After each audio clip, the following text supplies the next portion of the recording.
Assalamualaikum warahmatullahi wabarakatuh.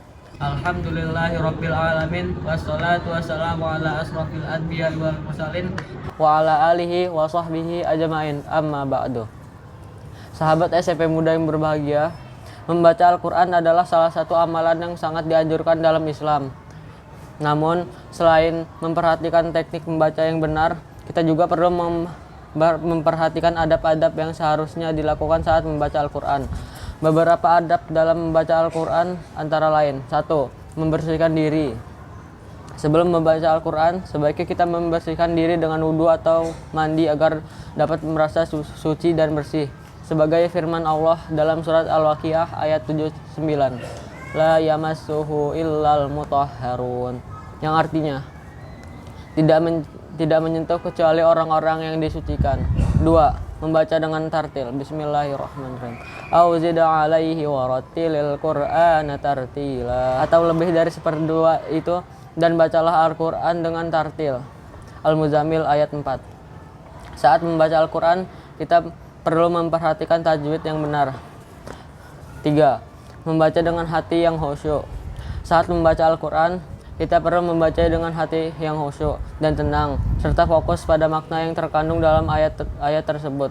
4. Menjaga kebersihan mushaf. Al-Quran adalah kitab suci yang harus dijaga kebersihannya. Oleh karena itu, kita perlu menjaga kebersihan mushaf dengan cara tidak menampakkannya di tempat yang tidak layak atau membacanya dalam keadaan tidak bersih.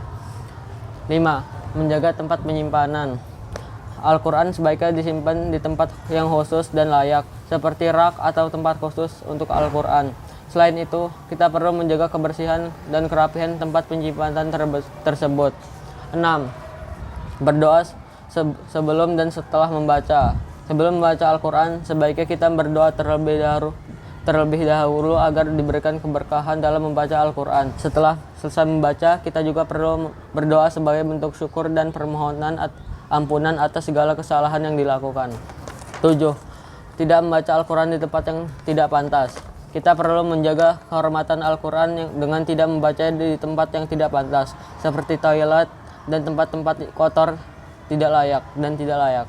Demikian beberapa adab membaca Al-Quran yang sebaiknya diperhatikan. Dengan mengamalkan adab-adab tersebut, kita dapat membaca Al-Quran dengan lebih baik dan mendapatkan keberkahan serta pahala dari Allah Subhanahu wa Ta'ala. Sahabat SMP Muda yang berbahagia, demikian kultum tentang adab membaca Al-Quran. Mohon maaf atas semua kesalahan kepada Allah. Saya mohon ampun. Nun wal qalami wa ma yasturun. Wassalamualaikum warahmatullahi wabarakatuh.